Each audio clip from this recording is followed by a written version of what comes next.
Hello, everyone. This is the CFL Weekly Picks podcast. I am your host, Russell Clay. You can find me on Twitter at Russell J. Clay. I don't know if you can find me at Twitter. That'd be a pretty prestigious Twitter handle. But yeah, anyway, Russell J. Clay on Twitter. We got another nice 4-game slate here that we're going to review real quick, help you guys get some cash and tournament lineups out there. So let's do that and have some fun here. First game we got Winnipeg and Edmonton. 55 over under, so nice and juicy for us. Edmonton minus 10 favorites, so you have to like that. They're obviously a pretty prolific offense of late, and I think we're looking at the cash game stack of Mike Riley and Darius Bowman again. Obviously it's 22,200 for the two of them, but at the same time, that floor and that ceiling is there for them. Sort of the Chris Williams, Trevor Harris combo has really fallen apart over the last few weeks, and it's really left Bowman and Riley as the clear top cash wide receiver and quarterback, in my opinion. So, I mean, going through the stats real quick, Bowman has at least 6 receptions and 100 yards in every game this year. Obviously had that big 3 TD game, coming off a few really solid games over the past few weeks. And with the spread and with the over-under, you have to imagine he gets to at least 110 yards, potentially maybe even into the 150s or somewhere around there, just based on game flow and everything like that. You're looking at Mike Riley as well, 300 passing yards. He's just looking really strong this year. Completed at least 70% of his passes in every game so far. And it's just a really strong matchup for them. So I think you fire away with them in cash and I wouldn't second guess that. I think that's pretty straightforward. In terms of tournaments in this game, I like Weston Dressler and John White. Weston Dressler was a guy that I saw quite a few people talking about throughout the weeks, and obviously he was a decent option. But I wasn't quite sure that he had 118 receiving yards and a touchdown in him. Obviously he does, still coming at a pretty reduced price, and I mean, I think he's going to take over that slot role pretty well and continue to not necessarily get games like this, but maybe he gets 8 or 9 receptions, 80, 90 yards, something like that. He's still hitting value at 7,700. So you really like that. And I think you take that every time. So you got to like that there. John White, very inconsistent of late, especially with the rushing game. In his last 2 games, got 18 carries for 53 rushing yards. That's 2.9 per carry. So that's not particularly enticing, but you got to love his role. You got to love his matchup. I mean, as mentioned, 10 point favorites for Edmonton. So you got to like the potential run game factor if they start trying to run out the clock at the end of the game or the second half. I think you can really look at White in a tournament and really potentially get some upside at that price. The value I'm looking at here is Darvin Adams, 7,300. Obviously, 7 receptions and 109 receiving yards last week. You have to like that.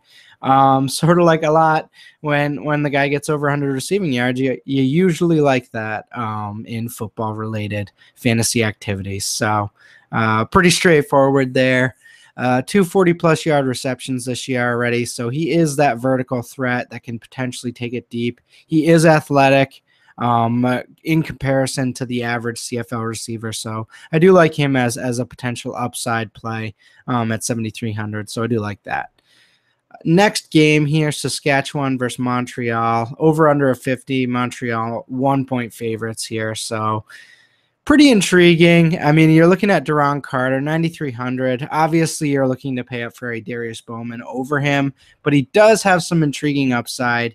Obviously, had the touchdown and 100 yards last week. You definitely like to see that. At the same time, 9,300 is pricey.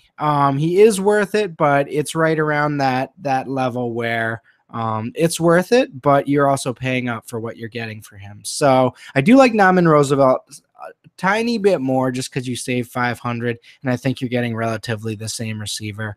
But at the same time, Carter obviously does have his upside there. So, but Roosevelt, I mean, in the last 2 games, 16 receptions, 314 receiving yards, and a touchdown. So that's pretty dominant in my opinion. Obviously coming off a huge game last week. And this is the type of athlete he is. I mean, the former Buffalo Bill, former dominant college receiver. It's just seemingly making sense, and he's just translating well to the CFL game. So this isn't a fluke. This is definitely makes sense. So I'd continue to throw him out there at 8,800. I think that's a really solid value in what should be a really close game. So I think he's got a nice bit of upside at 8,800, and I think he could get over 100 receiving yards and a touchdown again this week. So it's definitely in his range of outcomes, and not even necessarily just on the ceiling side of his outcomes. I think that's closer to his floor than anything else. So I do like that quite a bit. In terms of tournaments, looking at 2 Montreal players, Nick Lewis and Brandon Rutley. Rutley, obviously the running back, and Lewis, obviously the streaky tournament wide receiver there. So he's only 6,200, but he's been rather inconsistent. He is a slot guy, so some weeks he's not going to break those tackles, and he's not going to get the yardage you particularly look for on, say, 5, 6, or 7 receptions, which is what that's sort of his range for receptions. So you kind of want him to get a touchdown if you are playing him, or break off something and break a few tackles, but does represent a reasonably high floor. But I think what you're looking at is I need a touchdown from Nick Lewis if I'm going to play him. So keep that in mind, but definitely you got to look into. Rutley has the job to himself. I mean, after Terrell Sutton went down, he's kind of the only guy there. Obviously, that alone doesn't get you into lineups, but that volume is intriguing at 6,300. So keep that in mind for sure. Last guy in this game is Darian Durant. If he plays, I think you could get some low ownership on him. Obviously, had 300 or more passing yards in both games, dating back to sort of before he got hurt. And he obviously had that 4 touchdown game as well. So, I mean, I think that's an interesting stack with Naaman Roosevelt. But keep an eye on if Durant's playing. If he is, I would definitely be comfortable with him in sort of a tournament setting.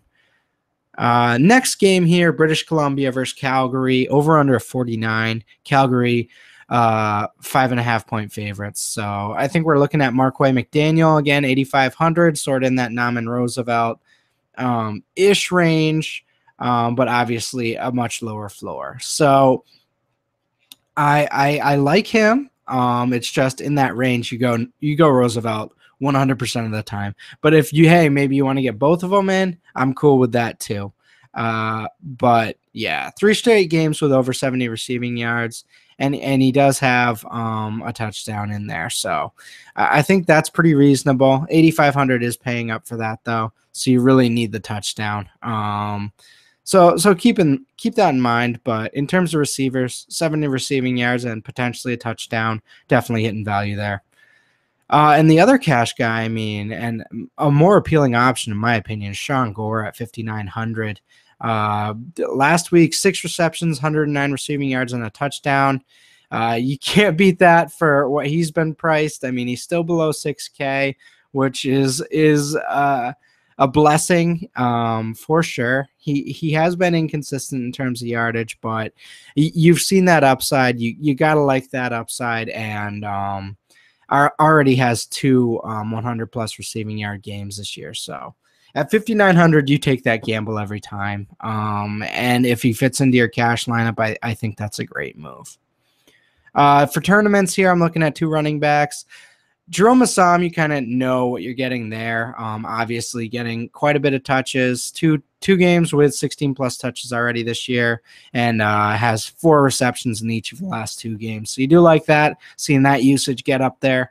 7,100 should reasonably hit value. Not overly exciting, but he should hit value. But Chris Rainey is the guy I'm always intrigued by. You kind of assume some of this return yardage would fall off a little bit, but it just seems to keep chugging along. So expect 150 return yards every week. I guess that's how we're playing this from now on. And you just kind of hope either he gets that goal line TD like we saw earlier this year, or maybe he breaks a reception for a touchdown or something like that. So that is super intriguing still, but he is just a tournament guy. In terms of value here, I'm looking at Anthony Parker at 4,500. At least 6 receptions and 60 receiving yards in both games. So we're looking at his last 2 here. I think that's pretty exciting for 4,500. I mean, you see that role growing. Hopefully it stabilizes and maybe he gets a touchdown, but at 4,500, you're not particularly worried about that. Obviously you would like that, but you're really just looking for 8 to 10 points in a potential cash setting. And obviously you're looking at 12 to 15 in a tournament setting. So if he gets that touchdown, I think he's going to be a great value. If he doesn't, I still think he'll hold the fort for you at 4,500. So definitely a guy to at least research and keep in mind. Last game of the night here, Toronto versus Ottawa. Ottawa -8 favorites. I think this is super intriguing for Brock Jensen. If he does play and if Trevor Harris does sit out, 7,300, you're not going to beat that for quarterback pricing. And obviously he has that cushy offense around him.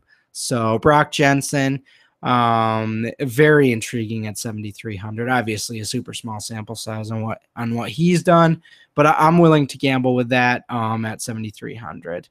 And again, so the note from last week was when Harris went out, Jensen went to Sinopoli. Brad Sinopoli, 8K this week, coming off an enormous game because of Jensen, 156 receiving yards and 2 receiving touchdowns. So, I mean, he had some big plays. He had a 50-yard receiving touchdown in that game. So, that's a nice tournament stack. I mean, Chris Williams obviously still the best receiver on that offense, but at the same time, I think we're looking at Sinopoli as sort of a cash game option right now because he's going to be the guy that obviously Jensen is trustworthy with. So I think we fire away with those two. That's a really nice value stack and definitely cash game playable. You can fit a Darius Bowman into that lineup if you want to, and some other solid options if you do go with Brock Jensen. So keep that in mind for sure. For tournaments, Vidal Hazelton, Torrey Gurley might not suit up this week. So if you're looking at Hazelton, that does add a few more targets potentially going in his direction. I know last week wasn't good, but I don't think we can completely ignore early season production here. So obviously he does have some touchdown upside. He does have some athleticism. And I do think he's a pretty intriguing tournament play. So something to keep in mind for sure.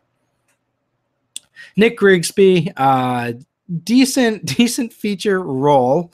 Hasn't been all that great, but I do think he's an interesting tournament option for running back. I mean, you guys know how to play running backs at this stage. You just kind of look for that role. And I mean, we're finding Nick Grigsby, Red Blacks are solid favorite here, and he's at 6,300. So that's a pretty reasonable price for a guy who's getting between 14 and 18 touches a game.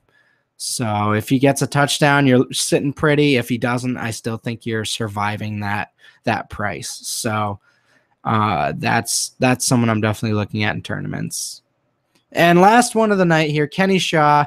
Last but definitely not least, he's been awesome. He's been a value pretty much every week. Shaw has 3 games above 7 receptions and 80 receiving yards in 2016. And the most amazing part about that is he's coming at such a cheap price. I mean, he's still 5,500. He's still really cheap. So I really like that. He's a pretty volatile play. Obviously, he's had a bad, or I wouldn't say bad, but a down game in terms of his role.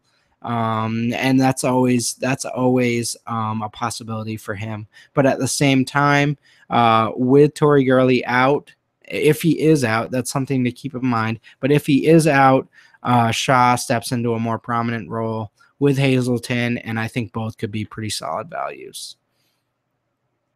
I think that about wraps things up. So I guess a quick review. I'm definitely looking at Riley and Adarius Bowman, trying to team that group with a Kenny Shaw if Torrey Gurley doesn't play.